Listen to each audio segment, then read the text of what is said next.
I just had coming into this room with you all. Your welcome, your greeting, the electricity that you generated right now. I'm going to make sure that my kids see this. One, because it's a special moment to me. And two, because I want them to do the same thing when I walk in the house and I come back up this trip. You know what it's like, you can be gone 3 hours, you can be gone 3 weeks, you can be gone 3 months, and you walk in and your kids, mine are 15, 13, and 11, so they're at the age where they kind of maybe look up from their device, hey Dad, and come back down. Thank you all, because look, we are engaged in the most important work that I can possibly think of right now.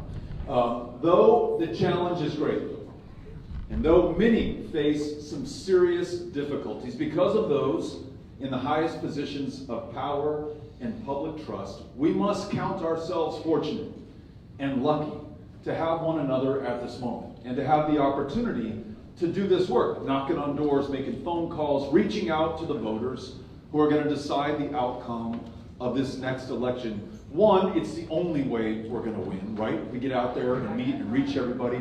And two, it gives us a sense of purpose and function at this moment. It is so much better to be here together, to then follow that up by doing the work that's necessary to win, than to be sitting at home and fretting and wondering whether things are just going to take care of themselves by themselves or through someone else. As you all know, there is no cavalry coming to our rescue here in the state of Texas. Yes. Those of us in this room right now are the cavalry for the state of Texas. We are riding to the rescue at the time that this state needs it the most. One other of all the amazing, extraordinary dignitaries who are in the room with us today, there's one other, there may be many other, but one very near and dear to my heart, and that's Joe Hernandez from Little Joey La Familia, who's right here. I want to make sure everybody gets a chance to see Joe. I was going to say this guy is a musical treasure for the state of Texas. No, he's a cultural treasure for the state of Texas. He's just a treasure for the state of Texas and for the wider world at large. This guy makes us proud of who we are and where we're from. And I love that he's here in Temple with us right now. So, I'll tell you, you all had days like this where you wake up, as I did this morning, and you're like, how the hell am I going to do this? How am I going to keep going on? And it's not like, how the hell are we going to win this race or go to this event in Temple or then follow it up with this program we're doing in Austin tonight. No, it's just like, how can I keep moving today? You feel the weight, the hours, the miles, the road ahead that you see in front of you, and you wonder how you're going to do it, and you just put one foot in front of the other. You pour yourself a big, big cup of coffee. You get on the road. You look over at Cynthia, who says, hey, Beto, focus. Let's get this thing done, and reminds you of why you were there in the first place. And then as you leave Houston and you're traveling up to Temple, it's about a 3-hour drive, and you see this beautiful roadside that is just carpeted in bluebonnets and flowers and this wonderful color that's just shooting up from the earth right now. And I don't know how religious everyone here is in the room, but it's certainly a religious experience for me. And a reminder that God is shining down on all of us and is lighting the way forward and is making sure that we look up every now and then from our phones or our troubles, our exhaustion, to do the work at hand. I felt that along the drive. And while we were leaving Houston, someone here in Temple who could not be with us right here at this moment got in touch with us. And I think she got in touch with Cynthia, maybe over social media, maybe got in touch with people in the room who had Cynthia's cell phone number and got in touch with her that way. But there's this young woman here named Allison who was born with a significant and severe form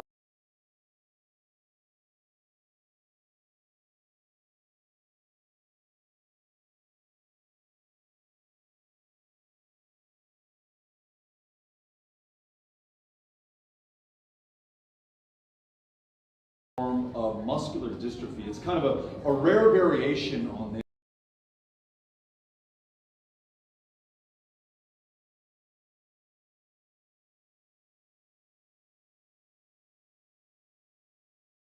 this. And she was diagnosed at a very young age.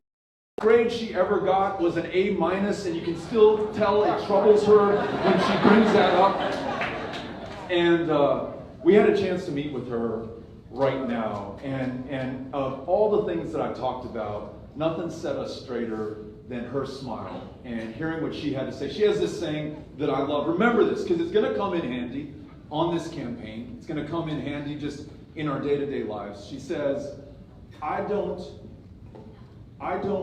need... I want to make sure that I get this right, okay? And Cynthia, you may help me get the exact wording of this because it was on her T-shirt. And I'm sorry that I'm blanking on the exact way that she said this. I don't need easy. That's the word I was looking for. I don't need easy. I just need possible. I love that. Allison, if you're watching, sorry I screwed that one up. I don't need easy. I just need possible. And she told us, look, life for me has not been easy. But I've always found what is possible. And other people, including her parents, who she described as having the most self-sacrificing love in the world. They literally went to college and to law school with her. To literally be there with her in the classroom and to be able to move her from place to place and to support her as someone who needs that kind of support in her life. Wasn't easy, but her parents helped to make it possible. And it's really, really beautiful. In this campaign, in a state that last elected a Democrat to the governor's office in the year of our Lord, 1990, and by the way, it happened to be the best one of all time, Ann Richards. The road before us, though there might be flowers along the side of it, is not easy, but it is certainly possible. And it is possible because of all of us who decide that it will be. No one decides our future or our fortune or our fate, but those of us who are here and who are willing to do the work. And I want you to keep that in mind because we're all going to need that over the course of this campaign, and we're all going to encounter people in our lives, probably right here in the room today, who need that reminder and need that bucking up over the course of just their day or their lifetime. The things that I hear from those that I meet with in Temple, we were just in Houston yesterday, we'll be in Austin tonight. We were in the Texoma and Panhandle region of Texas just a couple of weeks ago, are pretty similar no matter where I am in the state of Texas. They're all about allowing us to achieve our potential and to fulfill our promise, as this young woman, Allison, whom I just met, has been able to do. There are things like making sure that we can work a job that pays enough so we don't have to work a second or third job, that has health care and benefits and doesn't punish us if we want to take care of our sick parents or raise a child or take some time off when we need it, but also, and far more importantly, a job that provides that purpose and function and identity that we all long for. We want to think, but for us, this organization, this company, this band that I sing in, would not be as great or as strong or reach as many people. I'm making the world a better place when I wake up every morning and I go into work and I perform that job. That is a gift from God when we have it in our lives. And we want it to be easier for the people of Texas to find that. Now, 4 out of 10 working Texans do not make a living wage in the state. That means they go to work, they work hard, they may make that place a better place, but then they leave at the end of that shift and start another one for another employer, sometimes working 3 jobs to make ends meet in a state whose minimum wage is $7.25 an hour still today.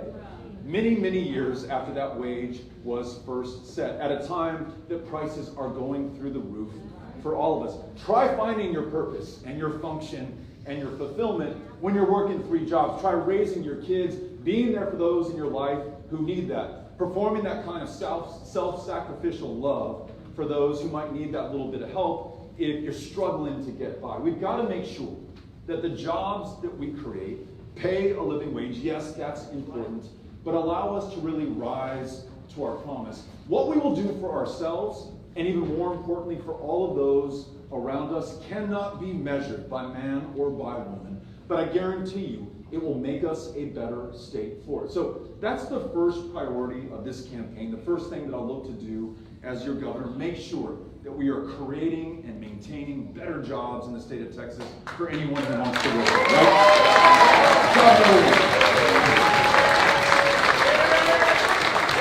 Job number two, and this is related to job number one. It's hard for you to compete for that job, to find that purpose, if you don't have the education or the training or the help to get there, right? The one place I can guarantee you that that is made possible is in a public school classroom. And while the technology in these public schools, the school buildings themselves, the kind of HVAC system we have, the investment in the ball fields and the stadiums and the athletic clubs, all that stuff is important, don't get me wrong. We want to make sure that we have the best of the best. But all of that pales in comparison to the educator, to the teacher in front of those kids, the counselor who's there when they need it, the school nurse, the librarian, the cafeteria worker, the school bus driver, the folks who make it possible for those kids to get ahead. And after 2 years of a pandemic that has claimed more than 86,000 lives in this state, where some kids were out of the classroom for more than a year, in some cases for 2 years, and compounding learning loss that was already occurring across the state and throughout our classrooms. Kids who may have lost a grandfather or a grandmother to this pandemic, kids whose parents may have lost their job, their families may have lost their homes. Not only is that teacher and that educator connecting them with the skills to read and to write and to add up and to function in the modern world, she very often is keeping that kid alive. We hear about social and emotional learning. When I listen to teachers across the state, very often speaking through the tears that are raining down their face, they talk about the trauma that those kids in that classroom have been through. They talk about kids who harm themselves, kids who have taken their own lives at a frightening rate across the state of Texas. I say all this to make the point that in addition to everything that we thank them for and that they're paid for and that is laid out in their job description, those teachers and educators in those classrooms and schools are keeping alive the children of the state of Texas right now. And we owe them everything that we can give them, including paying them enough so that they're not working a second job to make ends meet, including canceling the STAR test this year so there's no more high stakes or high pressure and lives that have treating them with the respect and dignity that they deserve, that they have earned, and not just when they're in the classroom, but after they retire, especially considering the fact that we have not seen a cost of living adjustment for retired teachers in Texas since the year 2004. How can we expect to bring in the next generation of educators when they see their grandparents treated in this way, when they see their parents struggling in the classroom right now, maybe about to give up because thousands of other teachers have, worsening the burden on those who still stay in the classroom? We've got to make sure that we have the backs of public educators, and when we do, we will ensure that Texas has the best system of public education in the country, bar none. How about that? Point number two, great schools. And then this last one, and this brings me back to Allison. I don't need easy, I just need possible. And that is expanding Medicaid in a state that has the most uninsured people of any state in America right now. You all know this, but it bears repeating. There are folks who are dying of diabetes. More than 100 years after insulin was created and sold by two scientists to the Canadian government for $2 Canadian, because they didn't want profits or royalties, they just wanted to save lives. Right now, people in Texas, uninsured, may be spending $500, $1,200 a month to stay alive if they can put the money together. And I've met the folks who can, who are 27 years old, and they'll be dead by the age of 35 unless we change course. And not only is it bad for them, and it is terrible for them, but for all of us who live in the same communities with them, that person at some point is going to get sick enough that they'll take themselves to the hospital, where the outcomes are not going to be as good because they weren't treated along the way, they didn't receive preventative care. It's going to be far more expensive, $50,000, $150,000 more, God only knows. But because they're uninsured, And because they are too poor to be able to pay for this themselves, it's not as though the bill automatically or magically disappears. It just means that all of us end up picking it up in higher property tax bills or raised rates on those of us who are lucky enough to have insurance. So look, all of our border states, most of them under Republican governors, have expanded Medicaid. Arkansas did it, Louisiana, Oklahoma, New Mexico as well. And for God's sake, Medicaid was created and signed into law by our fellow Texan LBJ in 1965. We came up with the thing, when I'm governor, we're going to expand Medicaid, bring those dollars into the state, and make sure we connect more people with the care that they need. That's it. Look, those three things.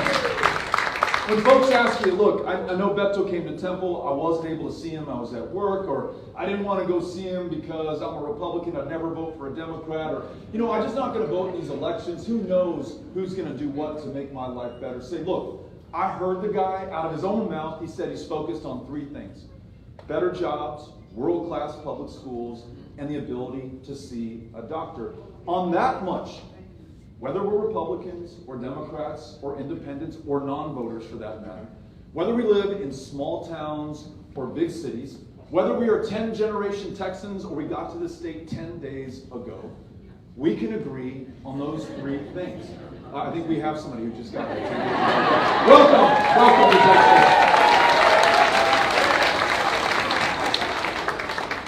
So share that with people, because it is the perfect contrast to the guy that we have in office right now, who is hell-bent on dividing us, defining us by our differences, tearing us apart, pitting us against one another. This craziness that you see coming from Greg Abbott today is not going to help a single soul in this state. It may improve his performance in the 2024 Republican presidential primary. Who knows why he's doing this? But this fixation on transgender kids and trying to criminalize their parents. One of the things that Allison said that stuck with me, she was talking about her parents at great sacrifice to themselves, accompanying her to Georgetown, Texas for college, and then to Baylor for law school. They gave up so much in their lives to be with her. When I meet the parents of transgender kids, it's very similar. This is an incredibly difficult thing for that family to navigate. A lot of questions and not always a lot of answers, but what you have is just unconditional love. It's beautiful. And I've met these families. I've met the kids. I've met their parents. Greg Abbott has just instructed his state agencies, our state agencies, because in a democracy, the people are the government and the government is the people, to go investigate these parents on the accusation of child abuse. And if that accusation is sustained in the investigation, that child who that parent has loved over and worried over, and done everything they can to bring through this challenging time in their lives, that child is taken from those loving parents, but so is every other kid in the household. Now, I want to set the picture and the context for you in terms of what the real need is in the state of Texas. We do not face a threat from transgender children doing anything to anyone in this state right now. But what we do have is a foster care system with 30,000 kiddos who have been taken from homes where they faced imminent dangers and threats and placed in the care of us through Child Protective Services. 30,000 kids, but that agency has been so badly underfunded, so poorly run, no leadership or accountability from our governor over the last 7 years, that many of those kids right now are in those CPS offices and tonight will be sleeping under the desks and out in the hallways. We just learned in reporting this last week that 100 kids in the custody and care of the state of Texas died last year. We've learned that hundreds have been trafficked, and I know this is uncomfortable to talk about it, but if we don't face it, we're not going to fix it. Their bodies have been sold and rented out while they were in the custody of the state of Texas. Instead of fixing the most screwed up, immoral, frightful thing that I can think of, these poor, vulnerable kids who are dying, who are being trafficked, who are being further harmed so bad that Judge Jack, who's been on this for the last 6 years, says they emerge from CPS and foster care more damaged than when they went in. Instead of fixing that, he wants you to focus on and be afraid of transgender kids and their family. It's more of a political stunt that ends up hurting a lot of vulnerable people in the state of Texas than it is anything else. Let me just tell you, when together we win this, we're going to be focused on the right things, like improving the lives of those kids in the foster care system, fixing CPS, making sure we get more caseworkers, and no longer privatizing the care of those who are in our custody. We're going to get it right. Or how about this one? You just read about it in the news last night or in the newspaper today. Our governor, who last year spent $3 billion of our money sending 10,000 members of the National Guard to the border, taking them from their families with 10 days notice. You got 10 days and we're going to deploy you for a year. You've got to leave your job, say goodbye to your kids, that thing that gives you purpose and function in your life, say so long. Because we're going to send you down to be part of some political theater where you have no constitutional authority to do much of anything, where your presence is not going to deter those seeking asylum and refuge who just traveled 2,000 miles from El Salvador, from Honduras, from Guatemala, fleeing the worst brutality, death, and violence that we can imagine. No one makes that trip for kicks. They don't make it to come take our jobs or our kids' place in school or to take advantage of something that we're just going to roll out the red carpet to give them. Think about what would cause you to pack up your kiddos, or even worse, to send them without you in the hands of a smuggler. You would only do it the only way to keep them alive. On top of all that, he's announced that as these refugees and asylum seekers come to Texas, he's going to put them on charter buses and take them to Washington, D.C., and dump them off on the Capitol steps as part of some stunt for what purpose, I don't know, outside of politics. But I'll tell you what, this situation right now at our border is begging for leadership. Yes, we have real challenges. There are people who want to traffic illegal drugs into our communities, which harm and kill people, and we've got to stop it. There are others who will traffic in human beings. That is still happening in this country, and a lot of that happens right at our border. And we need to stop that and focus on that. But instead of focusing on those very real problems, when we try to vilify and criminalize people who are fleeing for their very lives and want to come to this country not just so that they can be better, but so that they can help make all of us better, we're not just harming them, we are harming Texas. When you help me to become the next governor of this state, I promise you, I will lead on this issue in a way that makes you proud. I will make sure that this defining border state, the people of Texas, this defining immigrant experience, which is what we are in this state, is brought to bear nationally. And that we finally rewrite this country's immigration laws in our own image here in the state of Texas.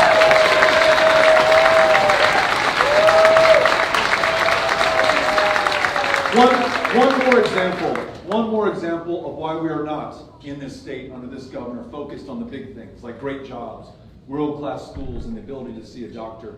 I mentioned he wants to divide us, pit us against one another, and it's actually harming us. So in this state, which is the maternal mortality epicenter of the developed world, not the United States of America, but the developed world, where we are losing women at a faster rate than almost any other place, and we are losing black women at 3 times the rate that we are losing white women right now. In the midst of all this, which follows on 10 years of sustained attacks on women's right, not just right to an abortion, though that is important, but try getting a cervical cancer screening when all the reproductive health care clinics have closed down in your community, especially outlying rural communities in the state of Texas. Try getting any kind of reproductive health care at all, or seeing a doctor in the least insured state in America if you're a woman while this attack is going on. While that is taking place, our governor signs into law a bill that criminalizes abortion and then places a $10,000 bounty on the back of anyone who tries to assist any woman in making her own reproductive health care decisions. It is taking a very bad situation and it is making it much worse. And ladies and gentlemen, you know this, but let me repeat, this is a matter of life and death for the women of this state. And he is going to cause the deaths of more women in Texas. Mark my words. It's another reason why we've got to win this race, get past that kind of cruelty, and ensure that when I'm governor, every woman makes her own decisions about her own health care, her own future. We got to get this right.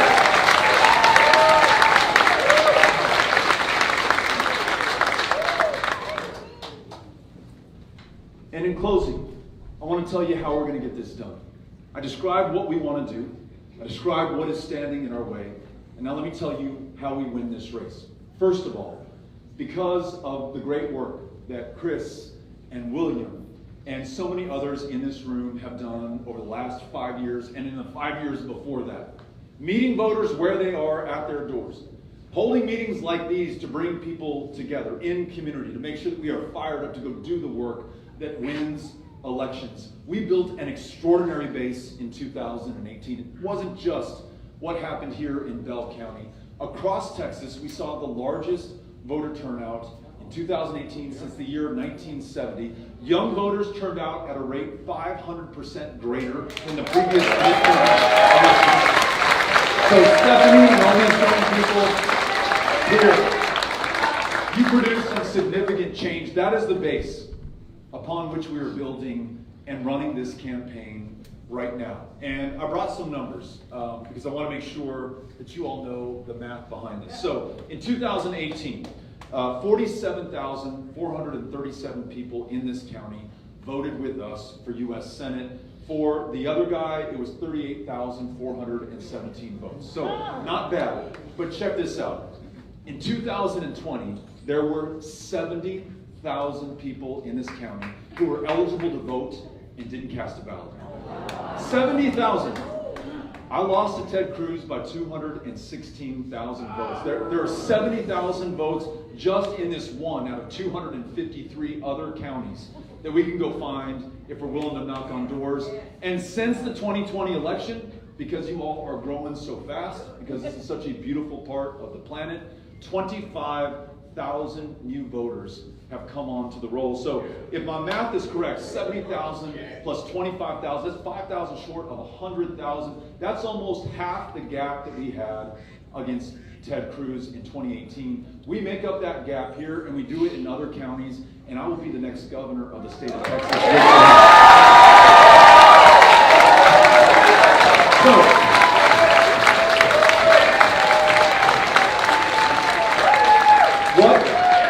What I'm going to need right now, and this will just take a minute.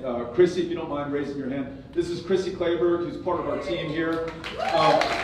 Chrissy is looking for anyone in this room who would be willing to host a canvass.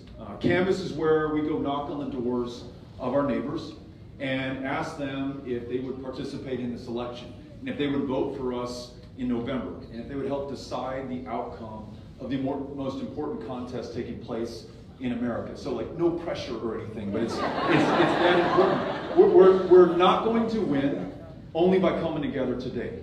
It will not happen over social media. We can run the best television ads that anyone's ever seen, and that will be insufficient to the task. It is going to take humans connecting with other humans in the very neighborhoods in which they live in order for us to prevail. So if I could make it awkward for a moment, would someone raise their hand and volunteer to host a canvass where other volunteers will come to you and you will lead them in knocking on the doors in your neighborhood? We got somebody up here. All right, we got two up here. Thank you so much. All right, we have two hosts. Chris is going to go up and get their contact info. And we have one over here. All right, we got three. Cynthia said, Cynthia, we haven't done this at a meeting before. I said, Cynthia, I wonder how many people are going to raise their hand. And Cynthia said, I think we'll get one at best. Chris said 2, and I said 3. It's going to be 3. And Cynthia, it's 3. We bet on Bell County, and Bell County came through. Thank you all for doing this. Really appreciate it. All right. Now, we have some time to listen to the people who are here. Cynthia has a microphone. If you have a question or a comment or a suggestion or an idea or something that you want to make sure we are focused on or know about your life or know about Bell County, we want to hear it now. So Cynthia, Cynthia's looking out on the room. We see somebody in the back. Yeah, if y'all raise your hand, I will come to you. And we'll try to get through as many questions and comments as we can. I'll try to keep my answers succinct, and we'll get another person in as well. Thank you for being here. Hi, my name is Patricia Talley, and I am one of those people who had to work 2 jobs because my first job doesn't pay enough to cover all the bills. I'm a recent grad from medical assistant program, and I'm actively looking for a job.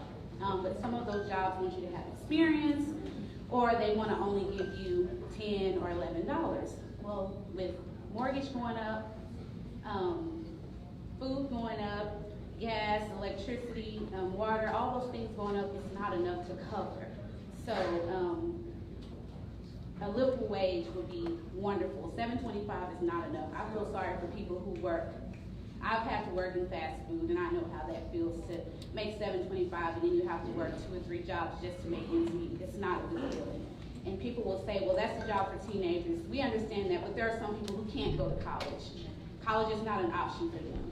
And so they have to work at jobs like that. So I do appreciate you going out there and trying, and hopefully you can get that minimum wage raised up so that people like myself and others can afford to live and not have to work 2 and 3 jobs. I love it. Thank you for sharing your story. I really appreciate that. I mentioned that Allison has helped to endow 3 different scholarships that she raises money for. So one of them is at Temple College, where Stephanie goes. And so anyone who wants to pursue higher education so they can compete for one of these living wage jobs, we want to make sure that cost is not an object. But as you just said, there's some folks who don't want to go to college. They want to start their career right out of high school. It's one of the reasons that I'm a big believer in unions and being able to create apprenticeships so that you can learn while you're earning as an electrician, as a plumber, as a steel worker. The sky is the limit when we have the connection to our passion. And I've found that unions and apprenticeships provide so much of that. Those who want to be nurses and frontline healthcare workers, if you're willing to take on one of the toughest jobs anywhere in the country, as governor, I want to make sure that at a minimum, we level the road for you, maybe wipe out any outstanding debt that you have that you incurred in order to be able to deliver this kind of care, and then move debt out of the way for those who are considering that as an option but don't have the resources. Same with school teachers. I mentioned we're losing them by the thousands. Can you believe in this country and in this state that people take on debt for the privilege of teaching our children in a classroom? Let's wipe that debt clear so they can focus on those kids and deliver the best possible public education. Thank you for asking. Hi, my name is Morgan. I just wanted to say thank you for running. I was looking through my Instagram today. I'm not from actually Bell County. My mom's having a procedure done at Scott and White, and I told her, I was like, listen, see if you can get released later so I can go. And, I was looking through my Instagram, and I went back I sent you a DM on, in 2018 when I was 17 years old about how I was bummed that I couldn't vote in the election, but that I would be supporting you from there on out. I went back like every year just saying anytime anything great would happen, I would message you, and then I'm almost 21 years old. I'm so excited to vote this year, and just thank you for everything you do. Yes!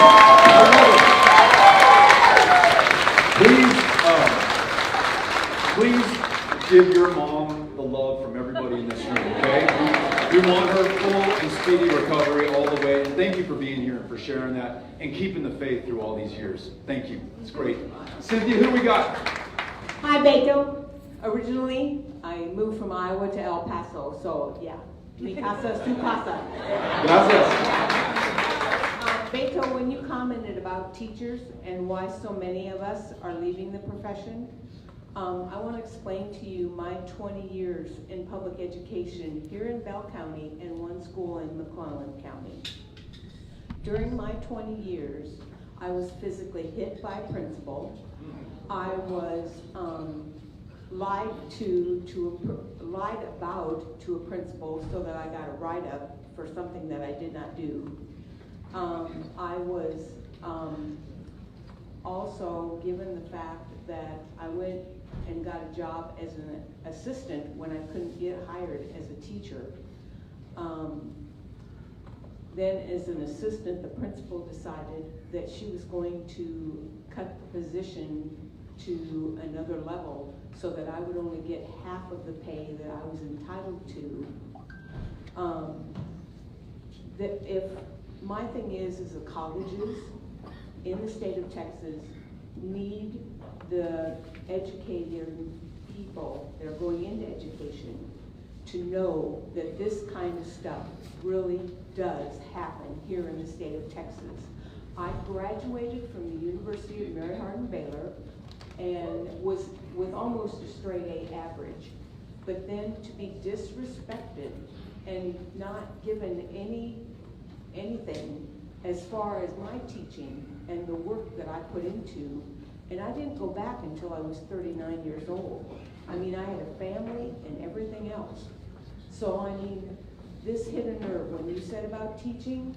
People need to know that the administrators in public education don't understand, because once they're in administration, they completely forget anything about the classroom, and it's all about the almighty dollar. Thank you for being here and for reminding us of that, because the other thing beyond pay and benefits and issues like the STAR test, I hear a lot about the bureaucracy and the administration, and you did not get into teaching for the glory and the fame and the wealth that it was going to generate for you. You did it because you were called to connect with those kids and draw forth from them a lifelong love of learning. We got to do our best to empower you to do that and to get out of the way when we're not helping, but it is very telling that as thousands of teachers are leaving the profession in this state, Greg Abbott calls together a teacher task force with no teachers on it, like all administrators.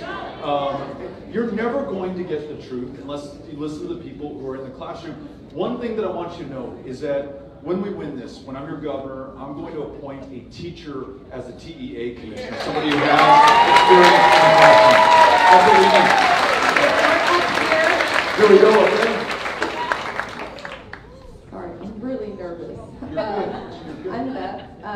I'm just going to add on to what she said. I was a public school teacher until December, about 10 years. I served the students of Killeen ISD and Belton ISD.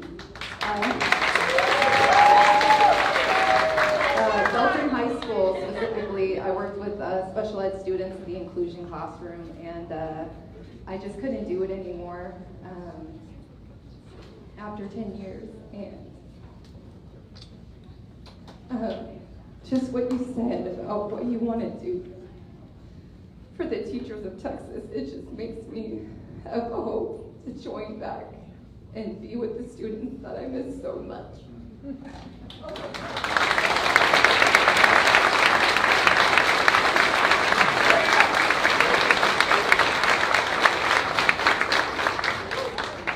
Because I do miss teaching and I miss my students, but the climate is just terrible.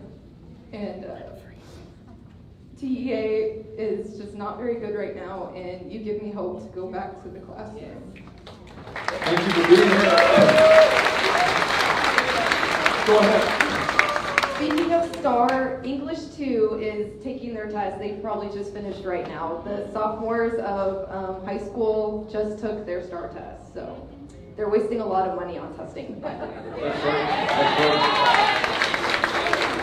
I know that from, I mentioned when I walk in the house after being gone for weeks and my kids barely look up from their cell phone. So I'm communicating with them on the road through text, and one of them writes back and said, hey, I took either the pre-STAR or the STAR today. How'd you do? I don't know. That's the whole communication. What I can tell you when I talk to Amy, my wife, is that in the nights leading up to that, there's a lot of anxiety. It's hard to sleep. When we listen to the teachers, they have a lot of anxiety. It's hard to sleep. The STAR test in Texas, uniquely around the country, is punitive in nature. It is punishing people for things over which they have no control, and then it fails to measure your heart and dedication, which is overflowing right now. There's a lot of love in this room for you because you exemplify why we love teachers so much, but the STAR test will never measure that, nor will it describe the potential in that kid in front of you that you are trying to draw forward. It is not as though you don't want, I'm speaking for you, but I've heard this from other teachers, it's not as though you don't want accountability or that you don't think testing has a place. But I think we want it to be diagnostic. We want to know where someone might need some more help and how we can get that help to them. Where someone's knocking it out of the park and maybe there's a way to replicate some of that. But what we have today is just layering on more pressure in a system that is providing far too much of it for you right now. So I just want to thank you for being willing to share that, for what you're doing. And if I heard you right, it sounds like maybe you're back in the classroom in a future date if we start treating teachers with the respect that they deserve. So we all heard that. Thank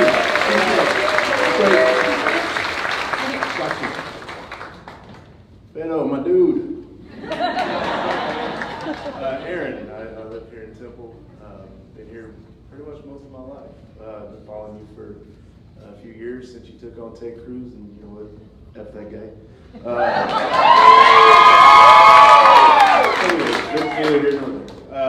So with all the rest of the teachers in the house, I was a teacher for a long time, and just, I guess I'm a sadist because I'm a nurse now. Maybe it's my fault, guys. I'm sorry. So teaching and nursing, made the change. But man, it's hard to be a nurse right now. It's hard to be a nurse in Texas. Greg Abbott sucks. And I know it's funny, but I'm really, in all seriousness, there's not enough of us. There's too many of us are leaving. Travel nurses are getting paid 3 times what I'm getting paid, and I'm working my ass off in there. Man, we gotta do something. What is the nurse to patient ratio where you're working right now? So right now, I actually work in a surgery clinic, and we're kind of getting back in the swing of surgeries and stuff. Right, like this morning, I actually took off work, told my boss I was sick. So.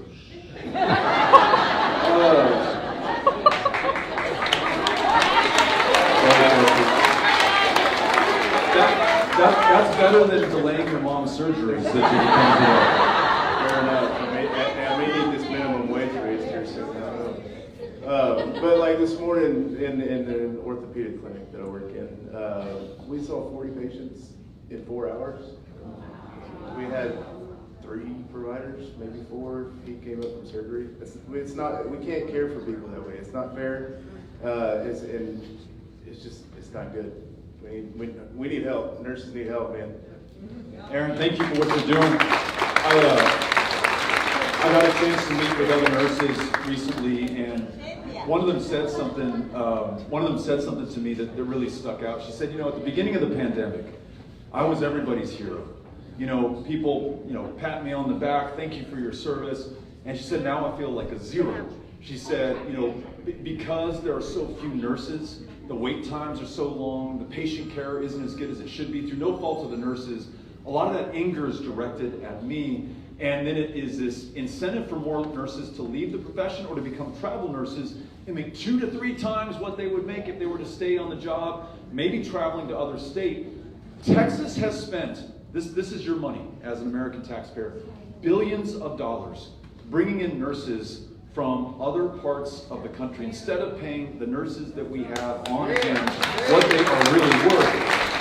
We are 20,000 nurses short today in the state of Texas. We have a plan to add 7,500 nurses a year, every year, until we catch up and surpass that deficit. We do that, I mentioned this about teachers, and I said this earlier about education, wiping clean debt so that you're focused on that. It's another incentive to stay on the job. Moving debt out of the way for those who want to enter the profession in the first place. Making sure that we have more nurse educators, because we also have a bottleneck in the training of future nurses in the state of Texas.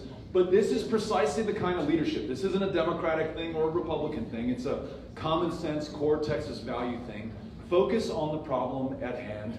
Listen to the people who understand it better than anyone else, like Aaron, and then fix it instead of playing political games or going through these stunts that we see right now from our current governor. So I want you to know, first and foremost, that I'm grateful for what you do and that you're here and that you shared it, but my words are not enough. You'll judge me by our actions. So when we get in, watch us and be with us as we work to make sure that you're treated the way that you need to, so you stay here in this community, doing the work and delivering the care that we all depend on. Thank you.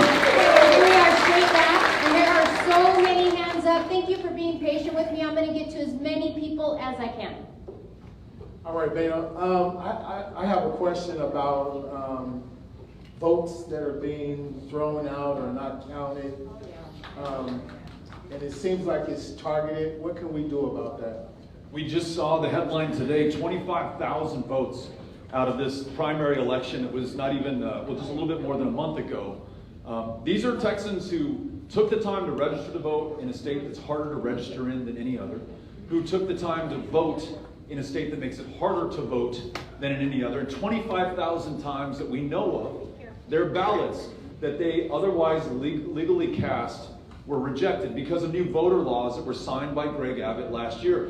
Voter laws that are not really intended to do anything about fraud, because the rate of fraud in elections in Texas is lower than the rate or likelihood of being struck by lightning in the state of Texas. It happens at a vanishingly small rate in this state. It is about what you just described and what we just saw by the numbers, disenfranchising people in the world's greatest democracy.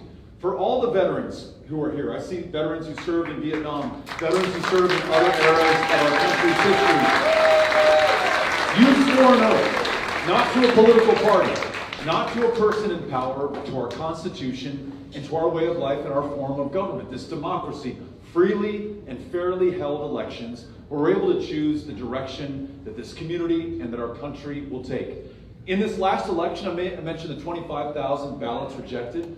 One of those who tried to vote but was prevented from doing so was a 95-year-old veteran who literally, ladies and gentlemen, put his life on the line in World War II to fight fascism half a world away, to defend democracy here at home, and because of these new election laws was prevented from voting in this election that he defended in the first place.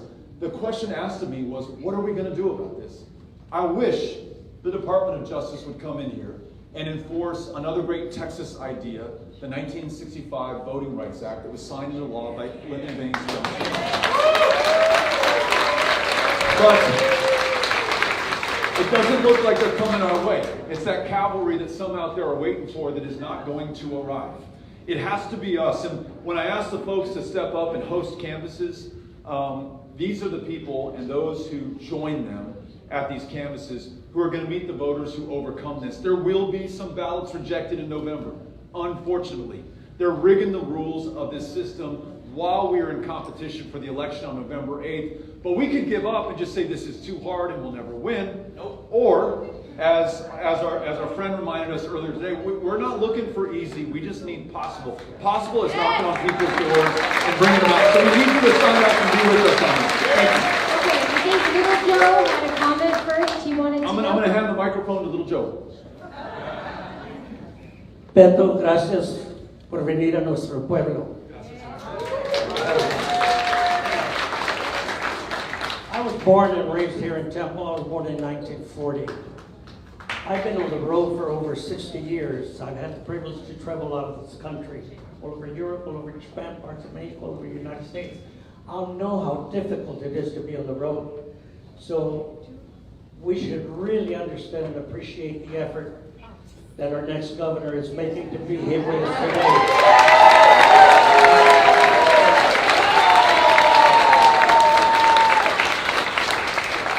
This young man is a kind and gentle, a real gentleman, so he won't say certain things that I will.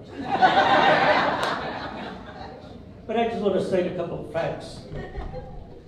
And that is, I started getting interested in watching politics more than 60 years ago. And what I've seen and what is a fact today is that the Republican Party of today is the most racist,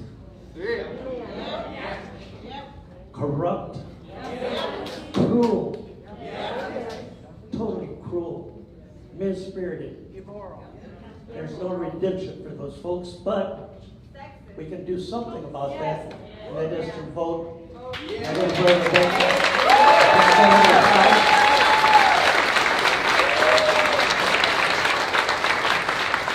this young man does not see colors or stripes or division, political parties.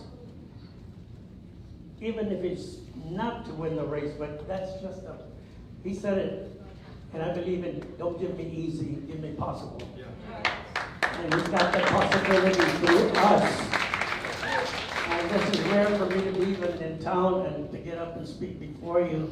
I do this all over the country, but not in my hometown. But I am happy to be here today. And speaking of the road, I leave for Kansas for the weekend, but tonight. Again, de parte mía les doy las gracias, and I'm impressed that we have more Chicanos in the house today. And we did the first time in America. And I want to thank my daughter, Christy. Christy, where are you? Other side. She's right over here by the table. When you say you change sides, when you say you change sides, not political sides, I hope. Christy and Jessica are my bosses there. That's my daughter and my niece. And they are really the ones that bring all this through them. I get to talk to you. And by the way, I put a Beto logo and picture on my tour trailer, and I know that somewhere along the line somebody's going to shoot it up. I know. After all, this is Texas. Gracias again, Beto. God bless you.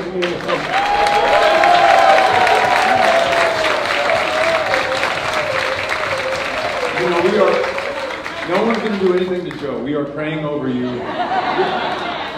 They'll see your name on the trailer before they see mine. They will not touch it. I promise you.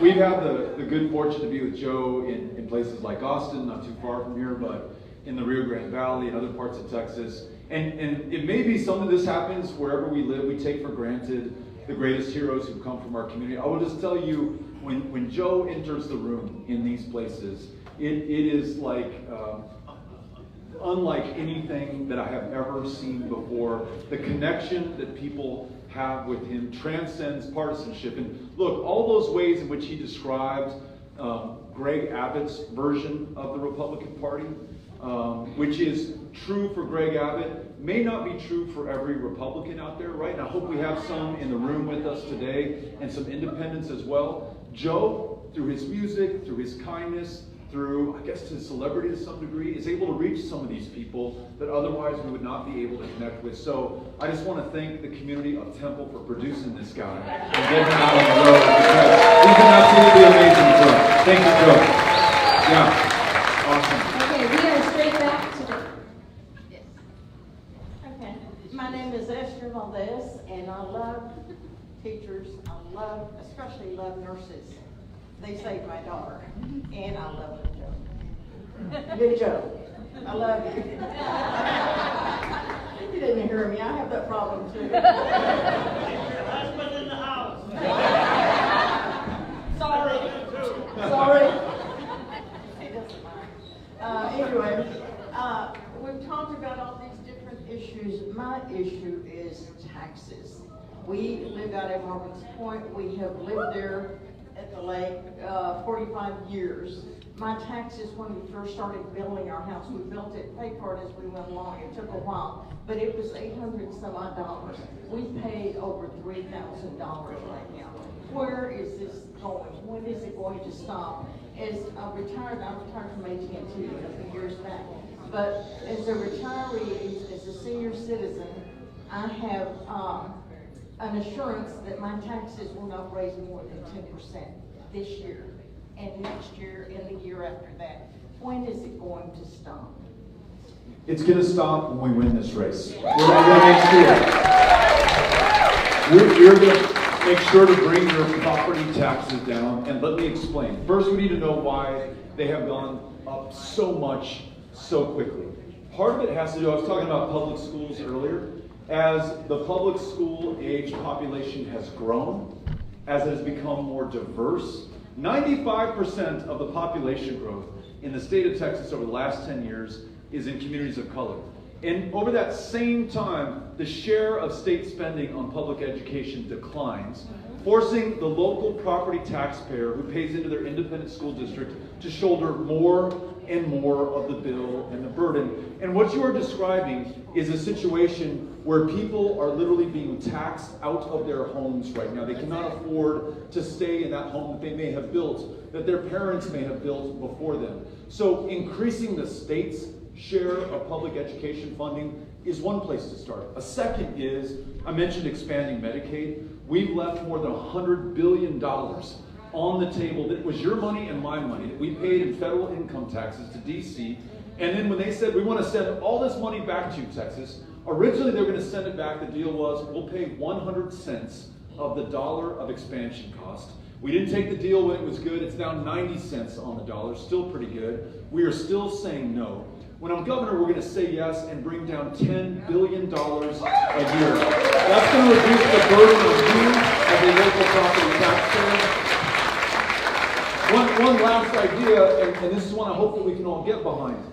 I don't know about you, but most of us who own our homes or who are renters who still end up paying property taxes through our rent, we cannot afford to hire attorneys to contest the valuation on our home. You know, the Central Appraisal District says, okay, Joe, your house is worth $500,000, let's just say. And he says, you know, that can't be right. The house next door that's bigger than mine sold for $300,000. I think it's much lower. Unless Joe has the resources to hire an attorney, go to court and fight this thing, he's going to pay taxes on the inflated valuation. Now, I'll tell you who does have the money to contest valuations. Those are the corporations in the state of Texas. I was just in Port Arthur, and one independent school district alone, check this out, they have the largest refinery in North America in their community. And so that property's worth a lot of money. That refinery can hire the lobbyists and the lawyers to contest their valuation. That school district had to return $30 million back to that refinery when they were able to successfully contest their valuation. Now, the $30 million was needed by the school district. That need didn't go away. They just ended up raising everybody else's property tax bill to recover the $30 million. When I'm governor, we're going to make sure that corporations pay their fair share of property taxes. We're going to remove the loopholes so allow them to pay less, and they're going to pay their fair share. Who will pay less? Thank you for asking. Okay, here we are at Temple. So many great questions and comments, but unfortunately these are going to be my last two because we just do not have time to get to everybody in the room, but thank you so much. My name's Cynthia Barber. I retired a couple 3 years ago from the VA as an LVN. In regard to the gentleman that came from school teaching to being a nurse, he didn't really change jobs because nursing is teaching. If we don't have training on how to teach our patients how to take care of themselves, and if we don't have Medicare, Medicaid backup for those who have chronic illnesses that can't afford insurance, our country's going to go down even farther than it did during COVID. I also have concerns about how suddenly the state of Texas decided that disabled veterans don't get to keep their right to a disabled parking spot. I have lung and knee problems from my many years of working with nursing and 12 years in the military, drinking contaminated water at Camp Lejeune. So I have chronic and ongoing issues that may not show. My husband has similar issues because of his service in the Vietnam era. I want to know if you're going to do something about giving us back our access to a disabled parking spot without having to find a doctor who will actually sign off on the paperwork. A lot of us have to use the VA for our health care, and they don't even like to sign a piece of paper for your job that says you've been at the VA. We need help, and I don't think that we're taking up parking spaces that are used by other handicapped people. I think their children and grandchildren are doing that. So please, can you help Texas veterans and help us get that benefit back? Here's my answer, and I want to explain why. The answer is yes, and this is my logic. For those who enlisted and those who were drafted, who served, regardless of whether they wanted to or not back in the Vietnam era and before, this country trusted you at that moment to put your life on the line and possibly lose your life. This country trusted you to perhaps ask you to take the life of someone else. Now, when you are telling us that you have a disability and we do not trust you, we are failing to live up to our end of the bargain. We hear a phrase sometimes from veterans who are unsuccessful at the VA, the deny until you die. I need to prove my service-connected disability. I jumped out of airplanes 127 times. I blew out my knees, but I just don't have the paper record to show that and prove that to you, and you will not help me out. I served on the House Veterans Affairs Committee for 6 years. I cannot tell you how many times I heard a version of that story. It could be with PTSD or traumatic brain injury, military sexual trauma, but so many people having to relive their trauma in order to get the help that they earned and that we promised them the moment that they enlisted and signed up and put their life on the line. You're talking about the very same thing. It may happen to be the ability to park where it is most accessible for you, but it's still important for your dignity of life and your ability to connect with the services upon which you depend. And so, yes, let's do that. And yes, let's make sure that the Texas Veterans Commission is working as well as it possibly can in concert with the VA to deliver the care for those veterans. And Stephanie said something pretty important. Stephanie, who served in the United States Army, who opened up this meeting for 10 years, she said one of her top priorities is ending veterans' homelessness. Let's make sure that the 9th largest economy on the planet, which is the state of Texas, and has the resources to do so, makes them available to each and every veteran who needs them, so that they have a home, so that the care they need, and so that they're able to have the access to the services that they depend on. You've got my commitment to do that. Thank you for being here, and thank you for your service. Appreciate it. Thank you, Cynthia. Yes, my name is Jose Martinez, and I'm a teacher, retired teacher as well. I just want to make one simple point, and that is to say that when anyone sees the commercials that Abbott has everywhere now, you see him talking to Hispanic and black children, which he has censored their history, and yet no one says anything to him about it. Not only that, he also, in his commercials, has a number of Hispanic and black adults, and he's suppressing their vote, and yet no one calls him out on that. And a number of other things also, but those are so blatant, so like Joe said, cruel things that he's doing blatantly. So anyway, I do something about that. I write every now and then about that, but anyway, hope more people do something about that, about his cruelty, blatant lies on these things. I don't know how he got these folks in his commercials when he is the kind of person that he has been. Thank you. Thank you. Thank you for being here. Tell you what, we talked about all the challenges that so many of our educators and school teachers have, and you just mentioned another one. You have the governor trying to dictate what it is they can and cannot teach about our history. We have an amazing history in the state of Texas, so much about which we should be proud, and there are many things about which we are ashamed, but we are strong enough to know every single chapter of that history from everyone, not just some people, not just those who traditionally held power in the state of Texas, but others who were actively kept from holding power in the state of Texas. I mentioned LBJ twice today, signing Medicaid into law. The same summer he signed the Voting Rights Act into law back in 1965. He helped to create the first truly multiracial democracy in America, but it wasn't just LBJ, it was a lot of people in Texas in rooms like these that forced the issue with him. Yes. 10 years later, Barbara Jordan, the first African-American woman to represent a congressional district from the South in Congress, elected from the state of Texas.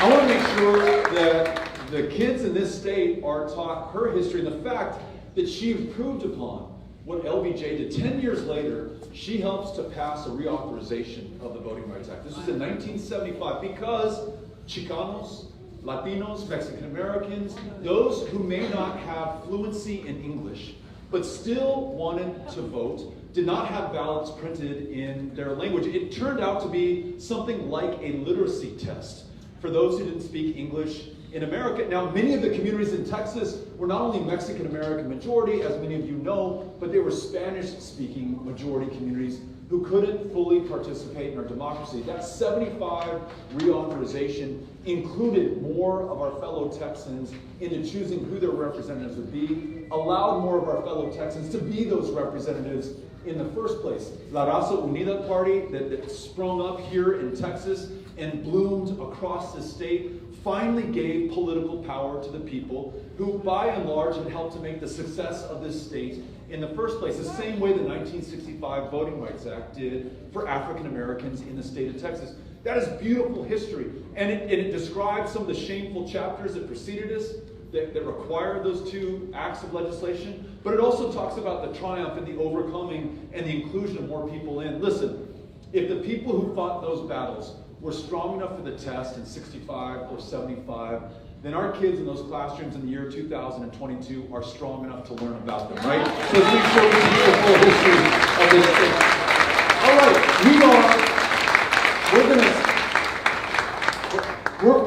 we're gonna hang out over here in just a second and ask anyone who's interested to take a picture. But if you take a picture with us and you post it on social media, which I hope you will do, will you use this hashtag? It's # Beto for Texas. When you take a picture and you put it up, hashtag. I'm 50 years old this year. It's a #. Hashtag Beto for Texas.